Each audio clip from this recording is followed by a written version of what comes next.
Hello students. सो आज का जो वीडियो है that is for your exam IC semester का जो एग्जाम है आप लोगों का कल इंग्लिश ग्रामर का, उसमें जो सेक्शन टू में टू में जो क्वेश्चन आता है usually that is proposal writing, उसके ऊपर है।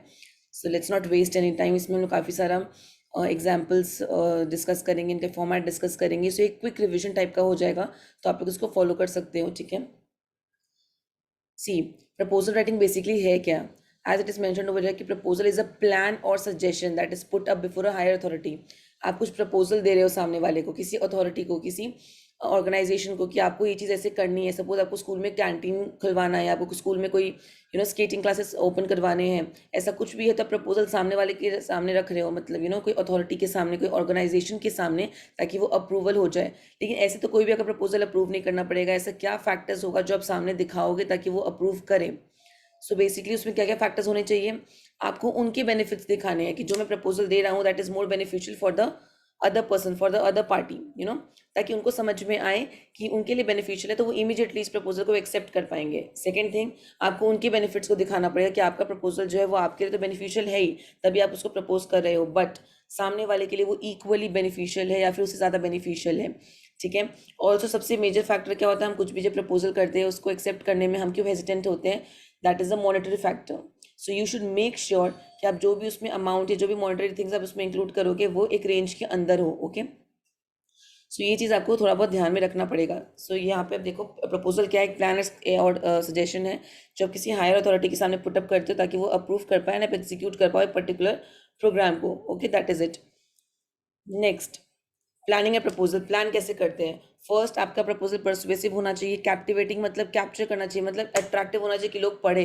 ओके, हेडिंग ऐसी होनी चाहिए कि ओ माय गॉड, ये तो बहुत ही थॉटफुल थॉट है, इंसान उसको देखे। ठीक है। सो यहाँ पे आपको ये चीज़ बहुत सोच समझ के प्लान करना पड़ेगा। फर्स्ट, अपने प्रपोजल को डिफाइन करो। डिफाइन मतलब आपको पता होना चाहिए कि आप सामने प्रपोजल किसको लिख रहे हो। यहाँ पे जैसे लिखे, always keep in mind who is going to read your proposal and what they might already know और not know about your topic before you begin writing. ठीक है। आपको ऐसे नहीं लिखना है। अगर आपको पता है कि आप किसी यूनिवर्सिटी के एकदम प्रोफेसर को लिख रहे हो, तो आप इस तरीके से मत लिखना कि as if it doesn't know anything. इतना समझो कि वो एक प्रोफेसर है, उनका जो थॉट प्रोसेस है वो कहाँ पे जाएगा, उसके अकॉर्डिंगली आप उनको वो चीज़ें डिस्क्राइब करोगे। ठीक है। Next is define your problem. अब इसकी प्रपोजल राइटिंग की मोस्ट इंपॉर्टेंट पॉइंट पता है क्या है? कि आप कोई भी चीज़ के इर्द गिर्द, you don't have to beat around the bush. आपको इधर उधर की बातें नहीं करनी, सिर्फ टू द पॉइंट बातें करनी है। एंड बिकॉज आप ये सब जो करते हो इधर उधर की बातें, वो आप ऐसे में कवर कर ही लेते हो समहाउ, कुछ एड ऑन जो आपको एक्स्ट्रा बात करनी होती है, पर प्रपोजल एकदम फॉर्मल होना चाहिए। उसके बाद देखो क्या लिखा है, डिफाइन योर प्रॉब्लम। अपने प्रॉब्लम को डिफाइन करना होगा, आपको श्योर करना पड़ेगा जो रीडर है वो क्लियर है अपने मेन प्रॉब्लम को लेके, इशू को लेके प्रपोजल का। ठीक है।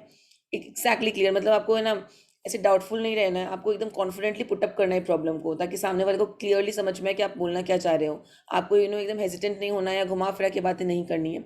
Make sure that the reader is clear about the central problem और इशू ऑफ द प्रपोजल। उनको एक्सप्लेन करो, try to explain the current situation. अभी का जो सिचुएशन है उसको एक्सप्लेन करो, रीजन बोलो उनको जिस वजह से सिचुएशन हो गया है, एंड आपका आइडिया कैसे उस प्रॉब्लम को सॉल्व कर सकता है। मैंने आपको अभी अभी बोला ऊपर में कि सामने वाले को उसकी प्रॉब्लम दिखाओ, दिखाओ कि आपको एक सोल्यूशन प्रोवाइड कर रहे हो और उनको बेसिक बेनिफिट होगा। इस तरीके से आपको प्रपोजल प्लान करना है। ठीक है।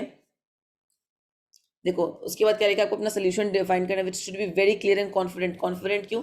अगर आप सोल्यूशन पार्ट में लाइक मिस आउट कर जाओगे ना, तो सामने वाले जो भी आपको अथॉरिटी है, the other person, the other party, that will feel, they will feel basically कि this person is not confident enough. तो इनका प्रपोजल क्या कॉन्फिडेंट होगा? आपको एकदम कॉन्फिडेंट होकर अपना सोल्यूशन को देना होगा। आपका सोल्यूशन एंड फाइनल गोल्स उसमें लॉजिकल होने चाहिए, फिजिबल होने चाहिए, बजट के अंडर। ये भी मैंने आपको बोला कि एक बजट फॉलो होना चाहिए उसमें, it should be under the budget, and एक पर्टिकुलर टाइमलाइन के अंदर हो जाना चाहिए वो काम, वो भी आप बताओगे। हमारे लिए क्या मैटर करता है? मोस्ट इंपॉर्टेंटली कभी कभी क्या होता है, हम लोग को पूरा प्रपोजल अच्छा लगता है, बट हम लोग के लिए क्या फिजिबल नहीं होता है? एक तो टाइम नहीं मैच हो रहा होता है, टाइम लाइन नहीं हमें समझ में आता है। Second thing is money, which is the most important aspect I think. ठीक है। if not very very important, at least वो important है, if not most important I mean to say, at least important है वो। उसके बाद आपको conclude करना है बेनिफिट्स को जो रीडर को मिलेगा बाय इंप्लीमेंटिंग योर प्रपोजल। ये भी मैंने डिस्कस किया कि सामने वाले को उनका बेनिफिट्स दिखाओ जो अदर पार्टी है। ठीक है। अब हम लोग देखते हैं लिखना कैसे। क्लियर इंट्रोडक्शन होना चाहिए, फैक्चुअल बैकग्राउंड दिखाओ, प्रॉब्लम को क्लियरली डिफाइन करो, सोल्यूशन जो है वो मोस्ट क्रूशियल पार्ट है, सबसे मोस्ट क्रूशियल पार्ट जो बीच का 4 पॉइंट्स लिखोगे। ऑफर करो सोल्यूशन जो आपको एक लार्जर इम्पैक्ट छोड़ेगा उनके ऊपर, आपको ऐसा लगना चाहिए। ठीक है। एंड जितना फैक्ट्स आप इंक्लूड कर सकते हो, जितना डिटेल्स आप बता सकते हो, वो आप क्लियर करो। मतलब एक होता है ना, हम लोग वेट करते हैं, क्लिक बेट आप देखते हो ना यूट्यूब में, थंबनेल में कुछ और होता है वीडियो में कुछ और। सो इट्स लाइक दैट, हमें कुछ टेम्पटेशन नहीं देना उनको, हमें फैक्ट्स के ऊपर बात करनी है, हमें उन्हें प्रूफ्स दिखाने हैं, इस तरीके से बात करनी है। ऐसा कुछ ल्यूक्रेटिव ऑफर दे के फिर जब हम टर्म्स एंड कंडीशन अप्लाई नहीं कर देने कि हमें हम ल्यूक्रेटिव ऑफर दे दिया उन्हें, नीचे टीएनसी हो गया हमारा, एंड जब हमसे बात करने आएंगे तो हमारे कितने सारे टर्म्स एंड कंडीशंस आ जाएंगे। नॉट लाइक दैट, एकदम फैक्ट्स के बेसिस पे बात करनी है। ठीक है, उसके बाद क्या है, it is essential to mention a time line, I have discuss this thing above also, time line and budget हमेशा आपको बताना जरूरी होगा।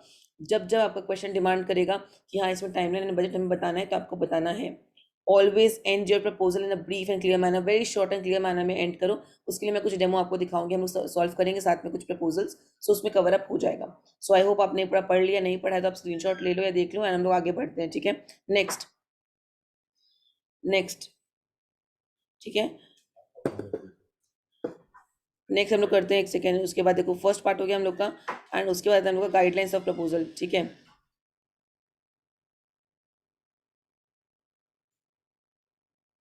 यस, प्लानिंग वाला पार्ट हो गया।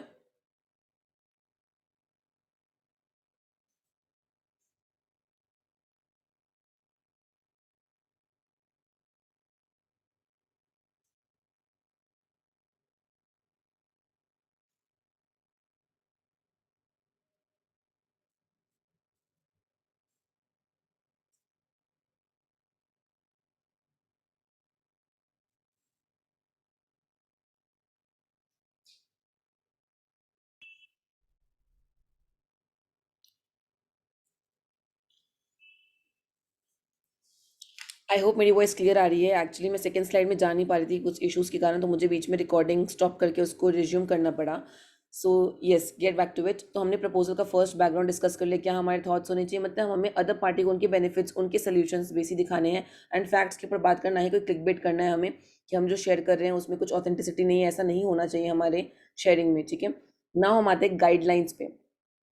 Guidelines for writing a proposal क्या है, हमें क्लियर होना है, कौन सा क्लियर होता है, वी हैव डिस्कस दिस बात, क्लियर होना है हम लोग को। हम लोग ग्रामेटिकल एरर कम से कम करने हैं, वो तो आप लोग को एनी विच वे ग्रामर में मेंशन करना पड़ेगा। अगर आप इंग्लिश ग्रामर में एसेस लिख रहे हो, कोई भी राइटिंग कर रहे हो, ग्रामेटिकल एरर नहीं होना चाहिए। पोलाइट होना पड़ेगा, फॉर्मल होना पड़ेगा, कुछ भी अब्यूसिव लैंग्वेज, शॉर्टकट्स या इस तरीके से भी आपको साउंड नहीं करना कि आप रूड हो। आपको सामने वाले के बेनिफिट्स दिखाने कि आपका बेनिफिट है, पर इस तरीके से नहीं कि आप ही के बेनिफिट्स हैं, आपको ये दिखाने कि आपके भी बेनिफिट्स हैं। ठीक है, कि आपके भी है मेरे भी है, बट ये नहीं दिखाना कि ओनली आपके ही है, सो इट्स नॉट यू, अगर आप भी बेनिफिशियल लोगे, अगर आप लोगे तो you don't have to sound rude in that. ठीक है, be very strong, persuasive, and आपको डायरेक्ट लैंग्वेज यूज करना, क्या ना, मैंने ये बात हमने पहले डिस्कस कर चुकी कि काफी डायरेक्ट रहना है, हमें इधर उधर की बातें नहीं करनी है, and we just have to talk about the main topic. Next, format, very important point, first है हम लोग का।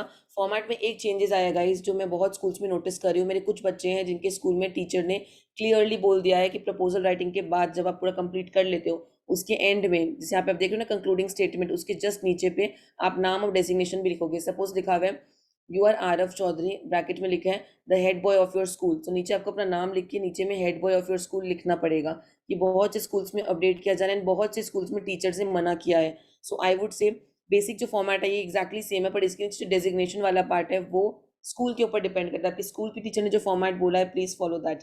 ये तो फॉर्मेट है जो मैंने आपको दिया, पर इसके नीचे जो डेजिग्नेशन होगा या नहीं होगा, तो अगर स्कूल वालों ने अपडेट किया है तो ही आप फॉलो करें, उनके अगेंस्ट जाके हमें ऐसा कुछ नहीं करना चाहिए, बिकॉज अभी भी हर स्कूल में ये बात नहीं बोली गई है कि डेजिग्नेशन ऐड होगा। Okay, so format of proposal writing, point number one क्या है, हेडिंग और इंट्रोडक्शन आपको देना है। हेडिंग में क्या होगा, ये इंक्लूड करता है reason for placing such a proposal, आपका रीजन क्या है, एंड आप इसको स्टार्ट कर सकते हो टू के साथ। ठीक है, सबसे पहले तो आप हेडिंग दोगे, जो भी आपका हेडिंग है, सपोज कर लो आपने, मैं आपको नीचे एग्जाम्पल में डिस्कस करेंगे हम, जो हमारे स्पेसिमेन पेपर में भी है, आप लोग सबके पास वो वाला है।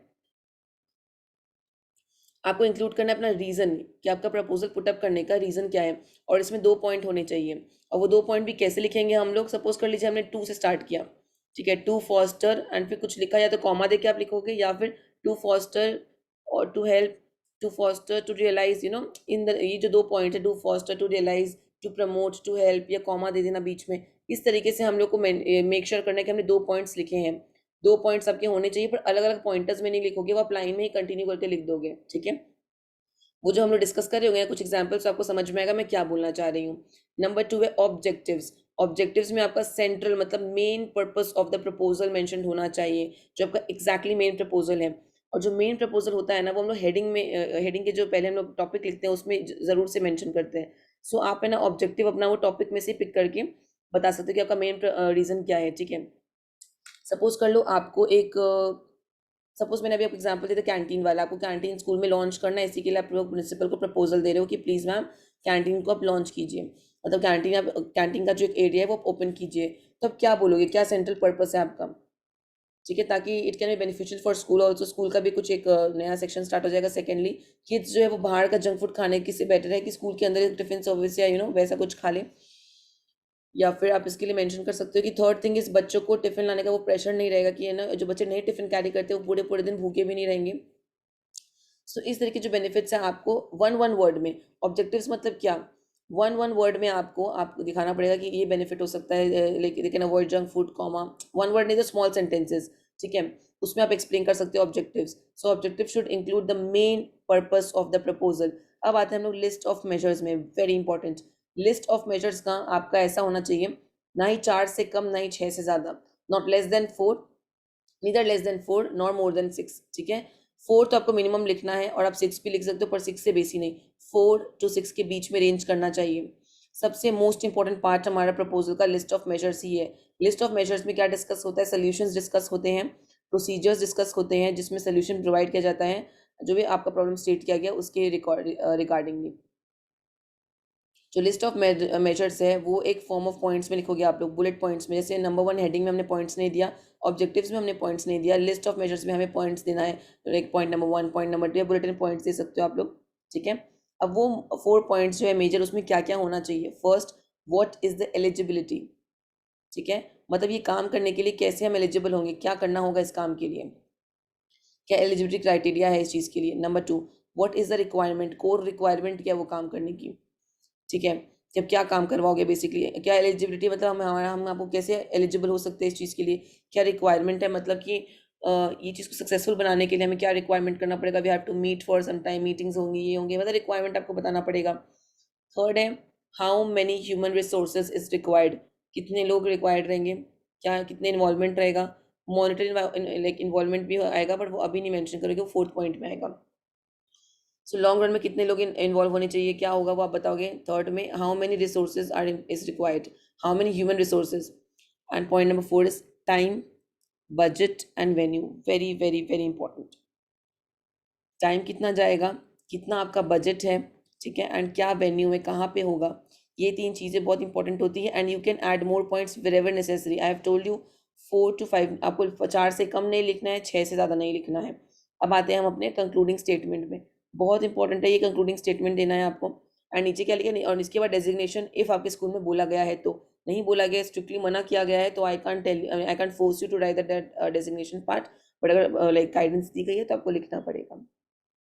ये सैंपल सबके पास है, ये आईएससी के वेबसाइट पे आया था, साइंस क्लब वाला। तो आप स्टार्ट कैसे कर सकते हो, पहले आप लिखोगे प्रपोजल फॉर, जो भी आप हेडिंग दे रहे हो ना, हेडिंग के पहले सारे टॉपिक देख रहे हो उसमें प्रपोजल फॉर डैश, जो भी क्वेश्चन पूछा गया है, setting up the science club या व्हाटसोएवर, प्रपोजल फॉर डैश, ठीक है। तो ये आपको प्रपोजल वर्ड से स्टार्ट करना पड़ेगा, ज़रूरी है ये। उसके बाद आता है हमारा हेडिंग और इंट्रोडक्शन पार्ट। हेडिंग और इंट्रोडक्शन में मैं ये नहीं बोलूँगी कि ज़रूरी है, पर अच्छा लगेगा कि आप टू फॉस्टर, टू इंट्रोड्यूस, इस तरीके से, या टू हेल्प, इस तरीके के वर्ड से आप स्टार्ट करो, या टू सेटअप, कुछ डेमो है, to foster, to set up, to help, to develop, like that, to foster an interest in science, outside the classroom, and introduce, मैंने बोला ना 2 रीजन देना है हम लोग को हेडिंग और इंट्रोडक्शन में, तो कैसे दोगे, टू फॉस्टर और इंट्रोड्यूस, टू फॉस्टर और introduce.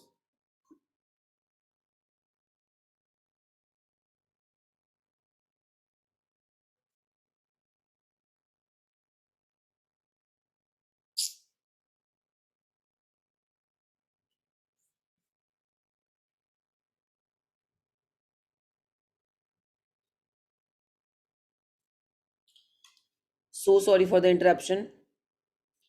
I got a very urgent call.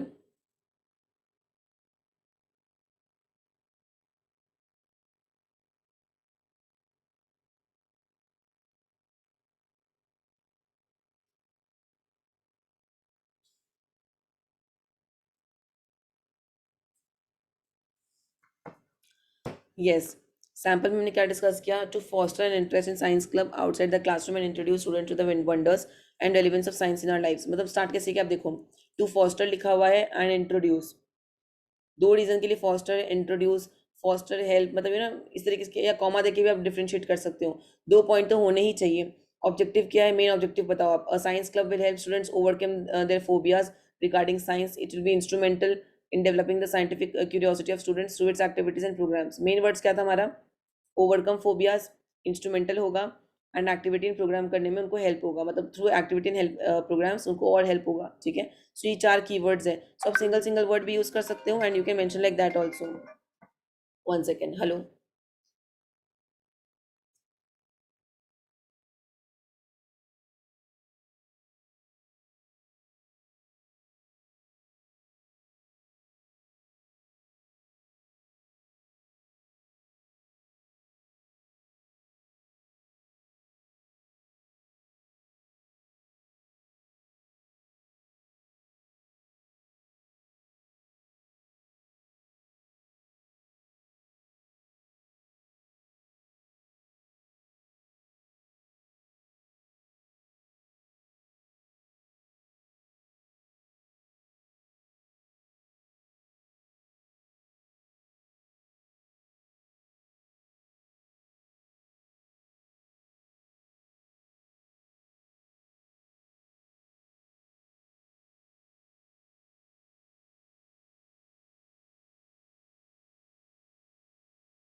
I am so sorry, बीच में कुछ कॉल से इंटरप्शंस हो जा रहे हैं, बट ठीक है, let's do it. So to foster an interest हुआ हमारा पार्ट, ऑब्जेक्टिव्स हमने लिखा, लिस्ट ऑफ मेजर्स देखे हो यहाँ पे। ऑब्जेक्टिव में क्या होगा, मेन मेन वर्ड आप याद रखो, ओवरकम करना है फोबिया, इंस्ट्रूमेंटल होगा, एक्टिविटी इन प्रोग्राम्स के थ्रू बच्चों को बहुत हेल्प होगा to you know for developing the curiosity, ठीक है। लिस्ट ऑफ मेजर्स क्या होगा, यूज हम लोग को middle school activity room use करना पड़ेगा for science club meetings. Meetings will take place once a week, timing बता दिया आपने। Membership of science club will be open to all students, कब कब खुला रहेगा वो। क्लब मेंबरशिप का प्राइस देखो, अगेन प्राइसिंग देखो, इट्स वेरी इंपॉर्टेंट, और यहाँ पे 5 पॉइंट्स दिए हुए हैं।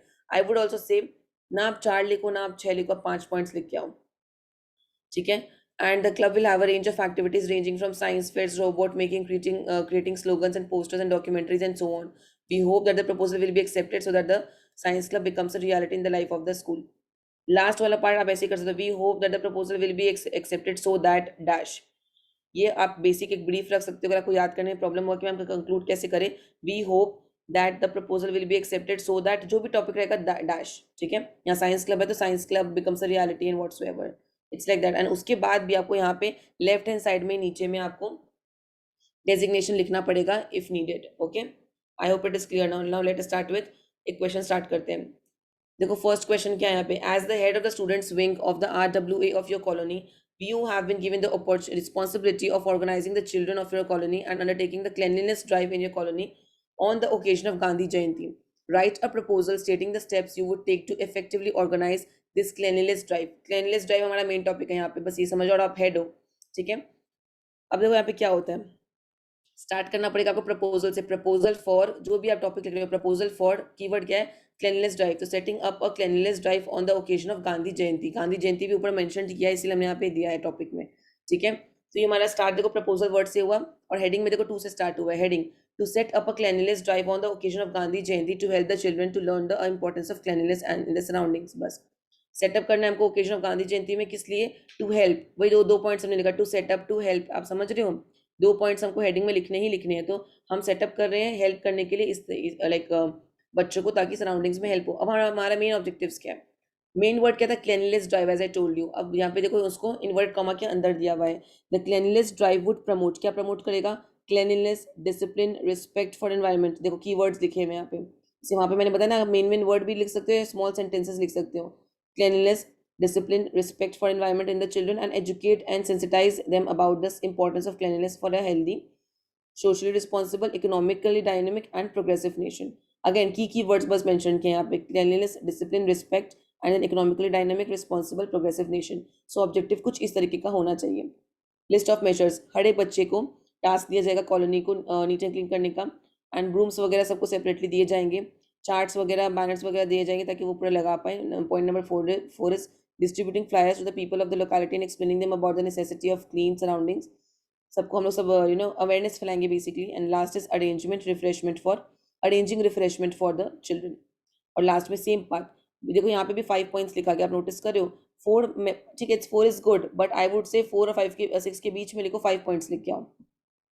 और फिर क्या, we hope that the proposal will be accepted so that, देखो अगेन कंक्लूडिंग लाइन ये है, we hope that the proposal will be accepted so that the dash is organized well. ठीक है. नेक्स्ट 2019 में आया था ये प्रपोजल, तो आप रीड कर लो. As a member of the student council of your school you wish to start an old clothes collection drive. These clothes are to be donated to an orphanage nearby. Write a proposal stating the steps you would take to make it a success. Proposal for donation of old clothes to orphanage. Again start होगा proposal word से. Heading क्या होगा, to help the destitute children. Destitute word, कुछ words आप ध्यान रखो. To help the destitute children in the orphanage situated opposite the school by donating old clothes of students.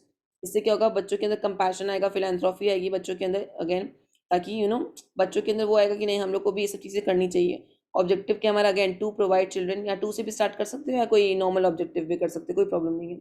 बच्चों को प्रोवाइड कर पाए, to provide children of the orphanage with woolen clothes and blankets that they need urgently. ठीक है, ये वाला part हुआ. And next, and देखो उसी पॉइंट में ये लिखा, the drive will become the first step. Objective में मैंने कहा ना, 2 पॉइंट है. देखो, the drive will become the first step to develop a system that caters to all kinds of needs of the inmates of the orphanage. ठीक है, चलो ये वाला पार्ट हुआ. अब आते हैं list of measures. Again 5 measures. अगर आप देखो, अगर हम लोग ने एक ऑर्फनेज ड्राइव के, सबसे पहले पता है मेजर्स कैसे बनाओगे, अपने आप को उस जगह पे रख के सोचना ऑलवेज. ये बात बहुत ही अंडररेटेड है जब टीचर्स बोलते हैं, लेकिन आपको अगर कभी आप रियलाइज करोगे ना, जब खुद को वहाँ रख के सोचते हो तो दिमाग में थॉट्स आते हैं. एक बार खुद को रख के सोचो कि आपको एक ड्राइव ऑर्गेनाइज करना है, तो क्या क्या इन्फॉर्मेशन आपको लेना पड़ेगा. फर्स्ट ऑफ ऑल, आप रैंडमली कपड़े कलेक्ट कर लोगे बच्चों से, मतलब घरों से. एंड वहाँ पे आपको 20 साल के लड़कों के कपड़े मिलेंगे, या 21-22 साल के, 20 अबव के मिल गए तो. एंड बच्चे कितने हैं ऑर्फनेज में, किस एज ग्रुप के, आपको यही नहीं पता. सो आपको तो ड्राइव ही अनसक्सेसफुल हो जाएगा. तो थॉट में लाओ ये चीज़ कि अच्छा, मेरे को ऑर्फनेज में अगर कपड़े डोनेट करने हैं, सो फर्स्ट मेरे को ऑर्फनेज में जो लाइक एज ऑफ किड्स है, एज रेंज ऑफ किड्स है, वो मेरे को पता करना होगा. So first point will find out the age and gender. Gender भी देखना होगा कि लड़का है कि लड़की है. मैं लड़कों का कलेक्ट कर रही हूँ, पता चला लड़कियाँ ही हैं वहाँ पे, या वाइस वर्सा. ठीक है. नेक्स्ट, एक नोटिस के थ्रू पेरेंट्स को भी इन्फॉर्म करना पड़ेगा about a donation drive. Human resources वाला पार्ट, कि हम लोग को आपकी मदद का दरकार है. आपको हम डिटेल्स देंगे, जेंडर, एज, जहाँ पे डोनेट करना है, लास्ट डेट क्या है, एंड एवरीथिंग. ठीक है. उसके बाद कलेक्ट करो, चेक करो कोई क्लीनलीनेस के कोई टेयरिंग तो नहीं है ना, कोई टॉर्न क्लोथ्स तो नहीं आ गए. एंड हर एक कैटेगरी को हम लोग को पैक करना है अच्छे से. फिर क्लोथ्स को हमें डिलीवर करना है ऑर्फनेज में एकदम फॉर्मल सेरेमनी में, ताकि बच्चों को वहाँ पे अच्छा लगे. आप बेसिक दिमाग में सोचो कि हम लोग कैसे डिलीवर करेंगे. हम लोग को ह्यूमन रिसोर्सेज चाहिए, तो उनको इन्फॉर्म करना पड़ेगा. हमें फिर देखना होगा कपड़े कि फटा हुआ तो कपड़ा नहीं है ना, ताकि बच्चों को बुरा नहीं लगे. तो उसके बाद हमें उन्हें एकदम ऑथेंटिकली साफ करवा के पैक करके उन्हें देना पड़ेगा एक फॉर्मल सेरेमनी में. अगर आप खुद के ऊपर सोचोगे ना, आपको पॉइंट्स यूँ आएंगे. अगेन लास्ट में क्या लिखा हुआ है, the humanitarian task to be undertaken by the student council will have a sobering influence and novel experience for the students. ठीक है, ये भी लिख सकते हो. और अगेन आप यहाँ पे एंड कर सकते हो. यहाँ पे कंक्लूजन लाइन ढंग से नहीं दिया हुआ है, कंक्लूड आपको करना पड़ेगा. I hope the proposal will be accepted. We hope that the proposal will be accepted so that the cloth drive, the orphan cloth drive is नहीं, the old clothes drive to orphanage is successful. ठीक है, ऐसे mention कर सकते हो आप. Number 3, फटाफट आते हैं इसको रिवाइज करने के लिए. यहाँ पे क्या देखो, नंबर 3 में आप स्टूडेंट काउंसिल के मेंबर हो, आपको रिस्पॉन्सिबिलिटी दी गई है करियर गाइडेंस वर्कशॉप अरेंज करने की. तो फर्स्ट है प्रपोजल, वर्ड से स्टार्ट करना है.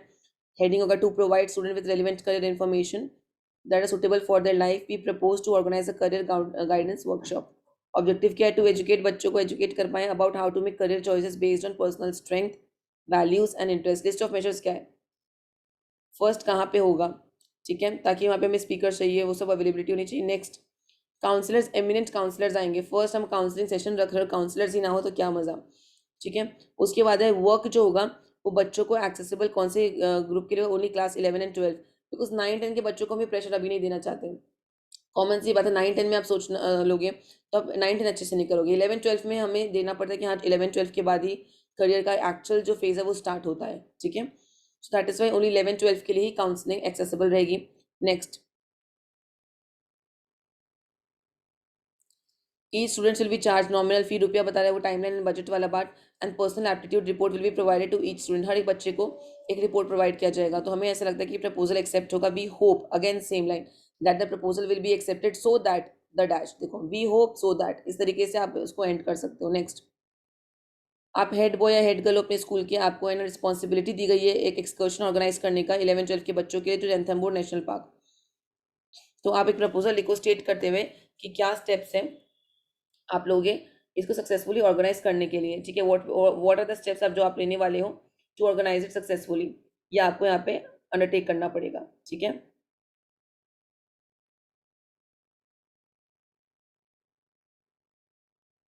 देखो,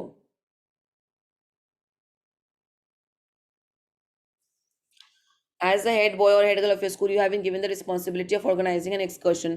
ये हुआ proposal for organizing an excursion to Ranthambore national park. पहला हेडिंग, हेडिंग कैसे दोगे आप? To foster an interest of students in wild life and to introduce the students to the wonders of animals life and living, we propose to organize an excursion. हमें foster करना है, मतलब to start करना, to foster an interest, to introduce, again दो points बताया हम लोगों ने। ऑब्जेक्टिव क्या है? और मेन ऑब्जेक्टिव क्या है हमारा? इंजॉय करने, will be both enjoyable and enriching तो रहेगा, पर living some useful learning behind with the students, बच्चों को कुछ लर्निंग सीखने को मिलेगी। अरेंज क्या करना पड़ेगा? अगर हम एक्सकर्शन अरेंज कर रहे हैं, सबसे पहले हमें बस का दिमाग में आता है कि यार बस चाहिए हमें, to arrange buses for the trip, make an arrangement for rooms or dormitories or to accommodate the students। Next क्या है? हमें फन एक्टिविटीज अरेंज करनी पड़ेगी कि बच्चे इंजॉय कर पाए। उसके बाद उन्हें हिस्ट्री एंड ज्योग्राफी टीचर्स भी अकम्पनी करेंगे, नेम आप मेंशन कर सकते हैं इफ रिक्वायर्ड। लास्ट, पैसे वाले फैक्टर तो बहुत इंपॉर्टेंट है, बच्चों को कितना रुपया देना पड़ेगा? The entire trip will cost 1500 पर child and it will include all the lodging, boarding and food charges. Clarity देखो, यहाँ पे क्लैरिटी मेंशनड है। लास्ट में सेम पार्ट है, कंक्लूड करना, आई hope so that, I hope that this proposal will be accepted so that the excursion will be arranged as soon as possible। ठीक है, number 5, as a head boy head girl आपको responsibility दी गई है, garden club organise करो बच्चों के लिए जो अपना हॉबी और लाइक परस्यू करना चाहते हैं गार्डनिंग के लिए। 150 वर्ड्स होना चाहिए। 150 वर्ड्स मतलब गाइस 150 वर्ड्स, ठीक है, ना ही उससे ज़्यादा ना ही उससे कम। मतलब कम as an I want to say one thing, 150 को 170 भी मत बनाना और 150 को 110 भी मत बनाना। 130 से 150, मतलब 150 तो ऑलरेडी बहुत कम है पहली बात तो। सो 140 से 145 तक ठीक रहेगा, पर अंडर 150 होना चाहिए। एंड अगर ज़्यादा भी जा रही तो 155 तक ठीक है, पर नॉट 170 और 180 लाइक दैट। ठीक है, वर्ड लिमिट अगर उन्होंने कुछ दिया है, काउंसिल ने सेट किया है, so please abide by it, आपको फॉलो करना पड़ेगा उसको। और ये जब तक आप घर पे प्रैक्टिस नहीं करोगे ना तब तक नहीं आएगा। क्या हो सकता है ना, आप हेडिंग लंबी लिख दो, ऑब्जेक्टिव छोटा कर दो, तो आपका कैलकुलेशन खराब हो जाएगा। सो अब यहाँ पे देखो हेडिंग वगैरह है, सब कुछ दो दो लाइन का है, हेडिंग 2 से 3 लाइन का, ऑब्जेक्टिव 4 लाइन का, that's it. Heading, to foster an interest of students in gardening, again 2 से स्टार्ट हो रहा है, देख लो आप लोग। एंड ऑब्जेक्टिव्स क्या? The garden club will help the students to enhance their knowledge about different species of flora and about their benefits of using compost। It will also foster the development of a new hobby among children। ठीक है, ये सब बात बोला गया। Next, measures का list क्या है यहाँ पे? स्कूल एक्टिविटी रूम हम यूज़ करेंगे, लैंड हमें चाहिए होगा गार्डनिंग के लिए, बहुत सारे टूल्स एंड इक्विपमेंट्स हमें मंगवाने होंगे, सैपलिंग्स मैन्योर फर्टिलाइजर्स वगैरह हमें अरेंज करने होंगे स्कूल फंड से, एक गार्डनर चाहिए होगा। आप खुद के देखो ना, बेसिक सा चीज़ गार्डनिंग करने हमें, तो एक क्लाइंट चाहिए हमें। हमें स्कूल एक्टिविटी रूम में मीटिंग्स, कहीं तो मीटिंग होगा, बैठ के मीटिंग रखेंगे हम वहाँ पे, हमें गार्डन चाहिए होगा, हमें वहाँ पे इक्विपमेंट्स चाहिए होंगे, हमें गार्डनर चाहिए होगा मेंटेन करने के लिए। हमारे बायोलॉजी टीचर जो है वो इस पूरी चीज़ को सुपरवाइज करेंगे। वहाँ पे हमने एक्सकर्शन प्लान किया, तो वहाँ पे हिस्ट्री टीचर का बात हुआ था, यहाँ पे इनका बात हुआ है। Again same thing, I hope that this proposal will be accepted so that, I hope so that. ठीक है, number 6, as a member of the student council you have been given the responsibility of setting up a dramatic club। again same thing, proposal करोगे to foster an interest of students in dramatics and all that, वैसे start करना है। और इसका objective क्या बताओगे आप यहाँ पे? A dramatic club will help students improve the skills of understanding interpreting dramatics text and by playing different characters and thereby developing critical thinking and appreciation of culture and arts. ठीक है, मतलब इसका objective बताने वाले हो। Measures क्या होगा? Again same चीज़, आप क्लब सेट करो जो ऊपर था, आपको एक ऑडिटोरियम चाहिए रहेगा मीटिंग हेल्ड करने के लिए।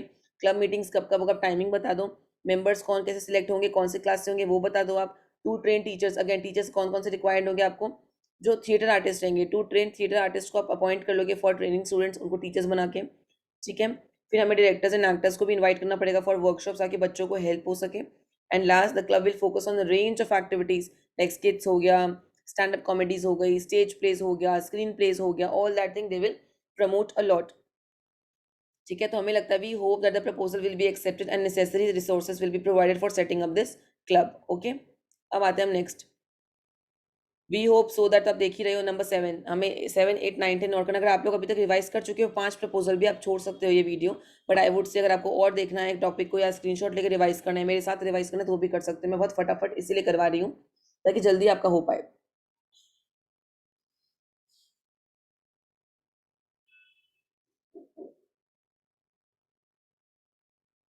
आप स्टूडेंट स्कूल के मेंबर हो, आपको प्रिंसिपल या been asked by the principal of your school to submit a proposal on establishing an olympiad club. Again club है वही टू फॉस्टर एन इंटरेस्ट वाला पार्ट। ओलंपियाड क्लब क्या चीज़ के लिए हेल्प होगा? बच्चों को पोटेंशियल फुल पोटेंशियल जानने के लिए एंड इंडिपेंडेंट लर्नर्स बनाएगा उनको। ये सारे पॉइंट्स आपको देखना है, इंकरेज करेगा बच्चों को for more opportunities and all. ठीक है, लिस्ट ऑफ मेजर्स क्या है? पहला मेजर क्या होगा हम लोग को कौन सा रूम चाहिए होगा फॉर मीटिंग्स। ठीक है, नेक्स्ट टाइमिंग्स बता दो, room, meetings, amount if any, teacher कौन हैंगी वो, एंड क्लब मेंबरशिप कब ओपन होगा? 7 से ओपन हो रहा है, रुपीज़ है 200 rupees per year. Some additional books हमें चाहिए होगा, एंड क्लब कौन सुपरवाइज करेगा?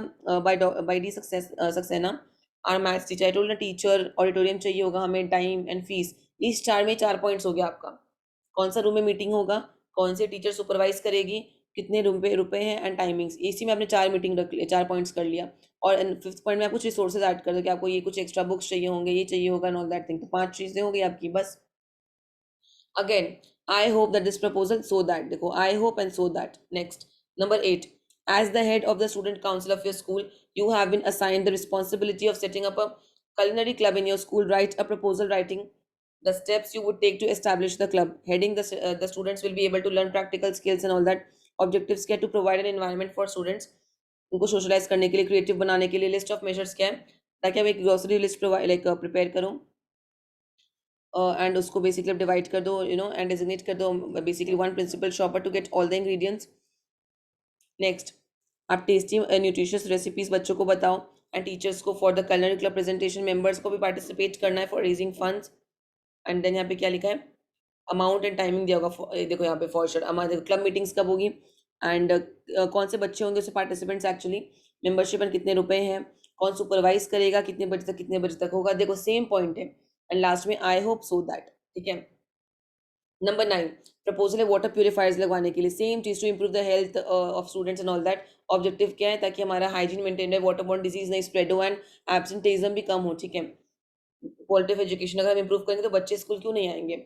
अब देखो आप यहाँ पे क्या लिखा है, स्कूल अथॉरिटी को कोटेशन लेना पड़ेगा रिलायबल वेंडर से, एंड प्रेफरेबल प्यूरिफायर्स हम लोग बताएं एलजी एंड केंट, मतलब कोई ब्रांड का नाम यहाँ पे मेंशन कर दो। बजट बता दें, यहाँ पे 1.5 लाख रुपए लगेंगे कम से कम अगर हम 8 से 10 अगर आर ओ प्योरीफायर्स लगाते हैं तो। एंड कहाँ पे लगाएंगे उसका कन्वीनियंट प्लेसेस बताना कि हम यहाँ पे लगाने का सोचे। एट कन्वीनियंट प्लेसेस मतलब यूजुअली वॉशरूम के बाहर जहाँ वाटर टैप्स वगैरह होते हैं वहीं पे लगते हैं। उसके बाद देखो आई hope so that, again the same thing. Number 10, as the president of the social service club of your school, you want to arrange a visit to an elderly care center and spend a day with the students. Write a proposal stating the steps you would take to successfully brighten their day. अभी क्या लिखा है? Proposal, आप Elder care centre जा रहे हो, so basically आपको वहाँ पे हेडिंग है to know the importance of special care that elders need. ठीक है, तो इसीलिए आप वहाँ पे प्रपोज करें एक विजिट करने के लिए to an elder care centre, and वहाँ पे बच्चों के संग एक दिन स्पेंड करोगे। ऑब्जेक्टिव्स क्या है हमारा? एलिमिनेट करना है वो लोनलीनेस पार्ट को, वो बोर्डम को, for the elders for the day, and to give them a feel of happiness with our games, fun, food. List of measures क्या है? पहला, कौन सी क्लास के बच्चे जाएंगे, दूसरा मनी, तीसरा उनको कुछ स्किट वगैरह प्रिपेयर करना हो उनके लोग एंटरटेनमेंट के लिए। अगर हम जा रहे हैं सपोज कर लो ऑर्फनेज वगैरह, तो हम कुछ तो वहाँ पे करके जाएंगे ना, कुछ फंक्शन, कुछ छोटा सा इवेंट। नेक्स्ट है आपका कि बच्चों को कोशिश करनी कनेक्ट करने की अपने एल्डर्स के साथ through games and stories. Last में we hope so that, same thing. ठीक है, विद दिस हम लोग का प्रपोजल राइटिंग का पूरा जो भी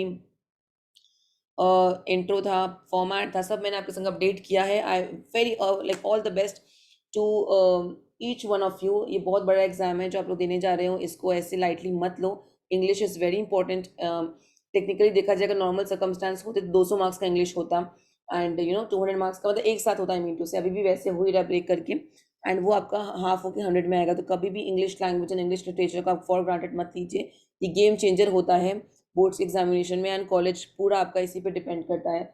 सो एंड इवन इफ अगर कॉलेज नहीं भी डिपेंड करता है ना, तो ग्रामर लाइक लिटरेचर लैंग्वेज आपको हमेशा काम आने वाला है, ऑलवेज।